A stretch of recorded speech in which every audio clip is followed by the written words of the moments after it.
Alors bonjour et bienvenue à tous dans le cadre de cette première leçon enregistrée au screencast qui s'inscrit comme complément au cours GL FRAN 4544 Ombre des Lumières et Romantisme Noir. La leçon d'aujourd'hui va traiter de la notion de sublime. Alors le sublime est effectivement une notion qui existe depuis l'Antiquité alors que le pseudo-Longin, au 1er siècle après Jésus-Christ, va proposer un ouvrage en grec, Peri Ipsus, ou encore Traité du sublime, dans lequel il va définir la notion qui s'inscrit alors dans le champ de la rhétorique pour identifier l'effet le plus puissant que peut produire un discours par un orateur, et un discours donc qui provoque l'extase et le ravissement chez les spectateurs. Ensuite, un long moment dans l'histoire où cet ouvrage, Peri Ipsus, va être réservé aux lecteurs capables justement de comprendre la langue grecque, jusqu'à ce qu'au XVIIe siècle, en France, Nicolas Boileau propose une traduction de l'ouvrage grec, c'est-à-dire le Traité du Sublime, publié en 1674. Et cette publication marque pour les chercheurs le début de l'histoire du sublime occidental. Ensuite, au 18e siècle, plusieurs ouvrages vont être rédigés en anglais, en Angleterre, et vont témoigner de l'apparition de cette nouvelle catégorie esthétique qui inclut la fascination mêlée à la répulsion. Il y a une influence déterminante à ce moment de ce qu'on va appeler le Grand Tour. Alors, qu'est-ce que c'est le Grand Tour? Le Grand Tour, c'était en fait un voyage que se proposaient les fils de bonne famille anglaise pour parfaire leur éducation. Voyage donc notamment en France, en Suisse et en Italie, qui pouvait durer de 2 à 3 ans. Et évidemment, à ce moment, va apparaître un intérêt marqué pour les paysages de Suisse et de France et d'Italie, notamment pour les montagnes, la mer et les aspects sauvages de la nature. C'était en quelque sorte le Grand Tour, une sorte de périple initiatique de formation et d'apprentissage au monde et aux autres cultures pour les fils de bonne famille. Faut se rappeler qu'à ce moment, donc début du 18e siècle en Angleterre, le classicisme régnait toujours tant en architecture qu'en littérature, où les œuvres réalistes faisant appel à la raison dominaient le paysage littéraire. Et je mentionne ici un fait important, c'est que Horace Walpole, l'auteur du Château d'Otrante, considéré comme le premier roman gothique anglais, va effectivement réaliser le Grand Tour en 1739, donc plus de 25 ans avant la rédaction du Château d'Otrante, et il va mentionner que justement ça a créé chez lui un choc psychologique et esthétique important, donc devant cet intérêt marqué pour les paysages grandioses, comme ce fut le cas pour ses contemporains. Donc plusieurs ouvrages rédigés en anglais dans la première moitié du 18e siècle vont traiter du sublime, mais c'est vraiment avec Edmund Burke et son essai intitulé A Philosophical Inquiry into the Origin of Our Ideas of the Sublime and Beautiful, publié en 1757, qui va bouleverser en fait la notion de sublime à travers l'Europe, non seulement donc en Angleterre, mais en France, en Allemagne et dans les autres pays, et qui va avoir une influence grandissante jusqu'au romantisme du 19e siècle. Alors pourquoi l'ouvrage de Burke a été si marquant? C'est que Burke va proposer de séparer le beau et le sublime en associant le beau comme au plaisir positif et le sublime à ce qu'il va appeler le plaisir négatif, ou encore, et je vais vous proposer ici la traduction en français, donc deux autres expressions qu'on va retrouver souvent dans la littérature pour exprimer le plaisir négatif généré par le sublime, c'est-à-dire l'horreur délicieuse ou la joie terrible. On va retrouver aussi, par exemple, la tranquillité teintée de terreur comme expression assez fréquente, mais surtout horreur délicieuse et joie terrible. Et l'autre fait important en ce moment, c'est que pour Burke, à ce moment-là, les deux catégories esthétiques sont incompatibles, c'est-à-dire que leurs caractéristiques font en sorte qu'elles sont tout à fait séparées. Donc, si le sublime, par exemple, va toucher le spectateur de façon émotive, donc de manière sérieuse, pour rendre le spectateur étonné, le beau, lui, va se contenter de ravir le spectateur et de le rendre gai ou souriant, par exemple. Donc, le sublime va ensuite être associé à trois sentiments vraiment importants. Ce qui est très important aussi de souligner, c'est que pour Burke, le sublime est une émotion beaucoup plus forte que le beau peut l'être sur le spectateur ou le lecteur.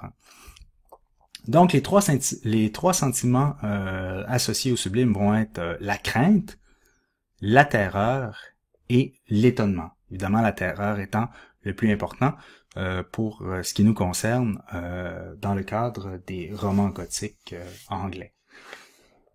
Donc, pour résumer les caractéristiques du beau et du sublime, j'ai fait un genre de petit tableau ici, assez succinct, mais qui va vous permettre de bien séparer les deux. Donc, si le beau associé au plaisir positif engendre habituellement chez le spectateur des sentiments amoureux ou l'amour, le sublime, lui, il va engendrer la peur ou la terreur. Si le beau s'attarde à ce qui est bien formé et plaisant, le sublime, lui, va être plutôt associé à ce qui est infini, la vastitude, la magnificence, et dans ce cas-là, on n'a qu'à se rappeler, par exemple, les immenses cathédrales gothiques avec les très hautes tours, les flèches. Donc, l'idée de verticalité, d'immensité donc est très très très importante comme caractéristique du sublime. Le beau va être associé à la petitesse, à la douceur, à la délicatesse, alors que le sublime va être associé à la force, à la puissance, à l'irrégularité. Donc c'est un autre terme très important. On en avait parlé la semaine dernière dans le cadre des jardins anglais, ce caractère d'irrégularité. Le beau, lui, va être associé à la surface lisse, alors que le sublime va être associé à la surface irrégulière, encore une fois. Autre caractéristique, le beau va être associé à la clarté, alors que le sublime va être associé à la pénombre, à l'obscurité, à la nuit, évidemment, parce que la nuit, la pénombre, l'obscurité sont génératrices de sublime parce qu'elles sont intrinsèquement inquiétantes, ce qui va être particulièrement intéressant dans le cadre du roman noir. Ensuite, si le pré fleuri et la vallée verdoyante, lorsqu'on regarde un paysage, sont associés au beau, la montagne et la mer vont être associées au sublime. La montagne avec ses précipices, les volcans, etc. Et la mer, faut se rappeler que la mer est, donc dans la tradition occidentale chrétienne, associée à la malédiction du déluge. Donc on va avoir beaucoup de représentations de chaos et de naufrage à ce moment-là. Et finalement, au point de vue météo, la journée ensoleillée va être associée au beau, alors que l'orage et la tempête va être associés au sublime. Orage et tempête, évidemment, qui vont être de plus en plus associés également aux émotions vécues par exemple, les personnages de romans. Donc, lorsque l'âme va être troublée, souvent en parallèle, l'auteur va décrire un cadre dans lequel se déroule l'orage ou la tempête qui se forme, et ça, on va retrouver ça jusque dans le romantisme au 19e siècle. Topos assez connu. Donc, pour résumer ce petit tableau, une œuvre de la Renaissance ou de l'art classique ou encore de l'Antiquité grecque va habituellement faire naître un sentiment de beauté, alors que l'architecture gothique va être associée au sublime car elle inspire un sentiment de respect et de crainte devant l'immensité. Et donc, en général, on va considérer que le spectateur ne va pas éprouver la même émotion en pénétrant, par exemple, dans un temple grec ou que dans une cathédrale gothique. On dira alors que l'art grec est beau, mais que l'art gothique est sublime. Donc, ça fait un petit peu le tour de cette notion. Ensuite, selon la théorie burkienne, ou Burken, le sublime est associé à ce qui dépasse les sens et à ce qui dépasse l'entendement, à ce qui fait sentir à l'homme sa petitesse et sa précarité, et évidemment dans le contexte de l'Occident chrétien, on va l'associer au sentiment religieux et à la grandeur de Dieu. Je vous ai ensuite proposé une citation extraite de l'essai de Burke. Vous pouvez trouver évidemment l'ouvrage en ligne au lien que je vous ai indiqué à l'écran. Je vous laisse lire cette citation, tout simplement pour dire que donc l'effet de terrible ou la terreur suscitée par le sublime, qui est l'émotion la plus forte que le spectateur peut ressentir, va se représenter par exemple dans la nature ou va être provoqué plutôt par la vue d'une mer déchaînée pendant une tempête, ou d'une montagne immense avec un volcan par exemple, ou avec un coup de tonnerre vraiment tonitruant, avec des éclairs, etc. Et on va voir ça souvent dans les descriptions de scènes des romans noirs ou gothiques. Le sublime va être aussi lié aux sensations évidemment de peur et d'inquiétude, et on va voir un petit peu plus loin qu'il va être en lien aussi avec tout ce qui est irrationnel, donc qui ne relève pas de la raison. Donc je vous avais montré quelques reproductions au dernier cours, par exemple Der Wanderer de Caspar David Friedrich, œuvre peinte en 1818. Donc on voit ce personnage solitaire devant la mer déchaînée, ou encore le tableau de Joseph-Charles Vernet intitulé La Tempête, qui était placé donc en tête de cette présentation.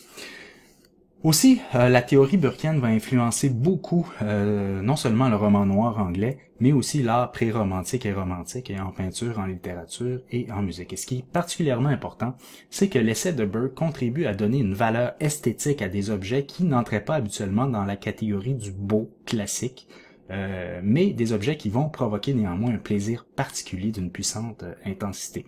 Et même les objets qui sont de forme plutôt régulière, comme la coupole de la basilique de Saint-Pierre de Rome, par exemple, va être considérée comme sublime à cause de la sensation de vertige qui est suscitée chez les spectateurs qui se tiennent dessous. Donc encore une fois, cette idée de vastitude, d'immensité et de verticalité qui est caractéristique. Donc ensuite, je vous ajoute une petite particularité de l'essai de Burke qui se retrouve dans une section intitulée Of Words, dans la partie 5 de l'essai, c'est-à-dire à propos des mots, et une sous-section intitulée How Words Influence the Passions. Donc, comment les mots influencent les passions. Et ici, ce qui est très intéressant, donc vous pourrez lire l'extrait, encore une fois, tiré de l'essai de Burke, qui est à l'écran.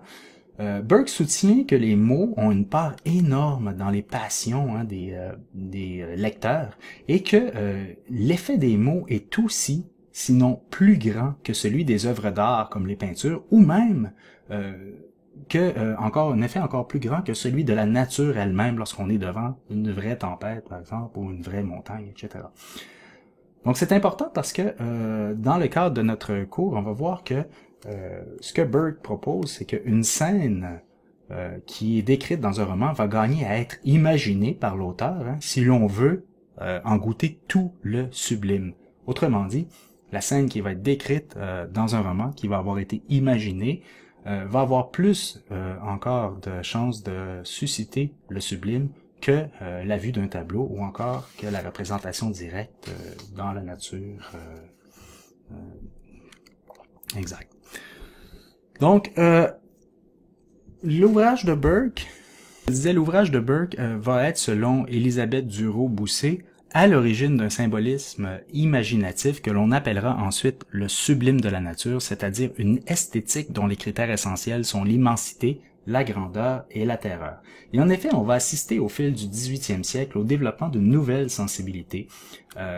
Donc c'est vrai que la terreur et le mystère étaient bien présents dans la poésie et les drames élisabétains au XVIIe siècle et dans la première moitié du XVIIIe, mais c'est vraiment grâce à l'effet de Burke que l'architecture gothique, par exemple, va retrouver ses lettres de noblesse et que les Anglais vont en quelque sorte découvrir que l'horreur peut être une source de plaisir esthétique. En d'autres termes, cette nouvelle catégorie du sublime va permettre aux écrivains et aux peintres d'assumer tout ce qui touche au sombre, à l'inquiétant et au terrible pour lui donner une nouvelle valeur artistique. Et Maurice Lévy va proposer donc dans son ouvrage le traitant du roman gothique anglais ceci, je cite, « Si le gothique, tant dans son acception littéraire qu'architecturale, retrouve quelque audience au milieu du XVIIIe siècle, c'est à l'apparition de cette nouvelle catégorie du sublime ou à son élargissement qu'il le doit. » Alors, ça termine un peu ce que je voulais vous dire au propos du sublime, mais j'aimerais ajouter une petite particularité, une petite catégorie esthétique qui est quand même importante pour nous dans le cadre du roman gothique anglais. Et cette catégorie, c'est le pittoresque. Alors, qu'est-ce que le pittoresque? Le pittoresque, c'est une catégorie esthétique qui va être mise en parallèle du sublime et du beau, et qui va être théorisée par William Gilpin. William Gilpin est un artiste, un homme d'église anglican, un maître d'école et un écrivain, qui va proposer dans un premier temps un ouvrage intitulé Essay on Prince en 1768. Et cet ouvrage va être dédié, tiens, à Horace Walpole, donc l'auteur du Château d'Otranto, premier roman gothique anglais, qui est publié, je vous rappelle, en 1764, donc 4 ans avant l'Essay on Prince. Et dans cet ouvrage, Gilpin va proposer une nouvelle catégorie esthétique qu'il va appeler picturesque. Et qu'est-ce qui est picturesque? C'est that kind of beauty which is agreeable in a picture. Donc, ce sera pas vraiment beaucoup théorisé, mais Gilpin va avoir beaucoup d'expérience, une expérience quand même assez grande en peinture de paysage. Il a fait de nombreux voyages, il a fait le Grand Tour aussi. Et donc, aux notions de beau et de sublime qui avaient été théorisées par Burke, Gilpin va associer dans un autre ouvrage publié, en fait il s'agit de 3 essais, 3 essays, rédigés en 1776 et publiés en 1792, d'ajouter donc aux catégories du beau et du sublime la catégorie pittoresque. Il va donc proposer que le pittoresque se fonde sur 3 caractéristiques déterminantes, c'est-à-dire la variété, l'irrégularité et la rudesse, qui vont pouvoir être source de plaisir. Vraiment, il faut rappeler que le plaisir, c'est au 18e siècle le véritable but de l'art, que ce soit la peinture, la littérature, la musique. Donc, il faut que l'art soit générateur de plaisir. Gilpin va surtout insister sur le critère de la rudesse, qui l'oppose à la douceur, comme facteur essentiel du pittoresque. Par exemple, dans un bâtiment classique qui est beau, donc un temple grec, ou encore un monument de la Renaissance italienne, il va dire ceci: ce monument va être considéré comme beau dans la réalité, mais il va cesser de plaire ou de produire du plaisir s'il est introduit tel quel dans une peinture. Donc, pour le rendre pittoresque, c'est-à-dire pour qu'il ait une chance de plaire, selon Gilpin, il faut le transformer en ruine. Donc, vous voyez ici l'importance, encore une fois, de la ruine qui revient dans l'esthétique associée au roman gothique, au roman noir. Donc, il va dire ceci, From a smooth building, we must turn it into a rough ruin pour qu'il devienne pittoresque. Donc, un temple grec en parfait état avec des belles colonnes lisses va être beau dans la réalité ou sur un tableau, mais sans plus. Mais lorsqu'on le transforme en ruine, pour Gilpin, il va devenir pittoresque. Donc, l'art antique, si l'art antique est beau, le gothique, lui, va être pittoresque. Donc, vous voyez que le gothique va à la fois procéder du pittoresque et du sublime comme deux des catégories esthétiques importantes du genre. Et on va donc assister à une évolution du goût au 18e siècle, et Elisabeth Duro-Boussay va dire ceci: ce qui est pittoresque, c'est tout objet qui peut être illustré par la peinture, c'est-à-dire qui est propre à fournir un sujet de tableau, donc qui est picturesque, et l'architecture va tenir une grande place dans cette théorie. Gilpin va juger indispensable l'inclusion soit d'une abbaye, soit d'un vieux château, et a fortiori, ça veut dire encore plus, de ruines dans un paysage peint. Donc vous voyez ici que tout se rejoint pour ce qui va caractériser ce qu'on pourra retrouver dans les descriptions de romans gothiques anglais.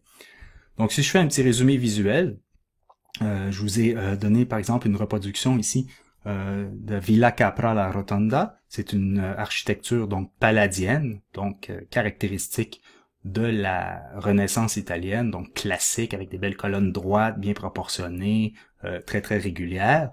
Et évidemment, pour Gilpin, ceci n'a rien à voir avec le pittoresque. Pour la transformer en pittoresque dans une peinture, il faudra la représenter, par exemple, par une ruine. Donc le tableau ici de Bamber Castle Northumberland de Thomas Girton que je vous avais présenté au dernier cours. Évidemment, ce n'est pas le même bâtiment, mais ici une ruine isolée avec, vous voyez même le ciel là, qui est en train de tourner à l'orage. Tout ça hein, va contribuer à la catégorisation soit du sublime ou du pittoresque dans ce cas-ci. Et je vous je reprends ici le paysage architectural peint au XVIIe siècle de Monceau Desiderio que je vous avais présenté aussi au dernier cours. Donc ici, c'est très intéressant parce qu'on a à la fois une représentation du sublime, ici, avec la cathédrale gothique et sa verticalité, son immensité. On a même une espèce de château médiéval à l'arrière et un ciel ombragé ici. Donc tout ça pourrait être considéré comme une représentation du sublime, alors que dans l'avant-plan ici, à l'avant-plan, pardon, on a une ruine possiblement de temple grec ou d'une architecture classique qui, à ce moment-là, dans le tableau, devient caractéristique du pittoresque. Donc j'espère que ça résume bien ces notions. Je résume pour terminer que le renouveau du goût pour le sublime et le pittoresque va faire en sorte que le public anglais, dans la seconde moitié du 18e siècle surtout, va développer un nouveau goût pour l'architecture gothique. Donc je vous rappelle qu'à ce moment-là, c'est toujours le classicisme qui règne depuis la Renaissance. Donc le classicisme, la catégorie esthétique du beau, tout ce qui est en littérature fondée sur la raison, va céder graduellement la place à un nouvel intérêt pour les châteaux, les ruines, les cathédrales massives et irrégulières avec des gargouilles et des vitraux qui filtrent la lumière, qui laissent passer seulement de l'obscurité à l'intérieur. Donc tout ça va caractériser cette nouvelle esthétique et va se répercuter évidemment dans la littérature, où régnait, je vous rappelle encore, à ce moment-là, donc pendant toute la première partie du 18e siècle en Angleterre, des ouvrages fondés sur le quotidien, sur la raison, et où avait été bannie toute l'imagination et le merveilleux qu'on pouvait retrouver dans les épopées chevaleresques du Moyen Âge. Donc à ce moment-là, l'expérience du sublime, selon Burke, va aider à expliquer que ce nouveau goût se développe parce que, évidemment, le sublime est instinctif, échappe à la raison, et la terreur et le terrifiant s'apprécient désormais sur un plan esthétique et se justifient par la force et la qualité de l'émotion qu'il suscite et non pas parce que il s'adresse à la raison. Donc je vous remercie et je vous rejoins lors du prochain cours en ligne sur une séance Adobe Connect mardi prochain à 13h. Merci.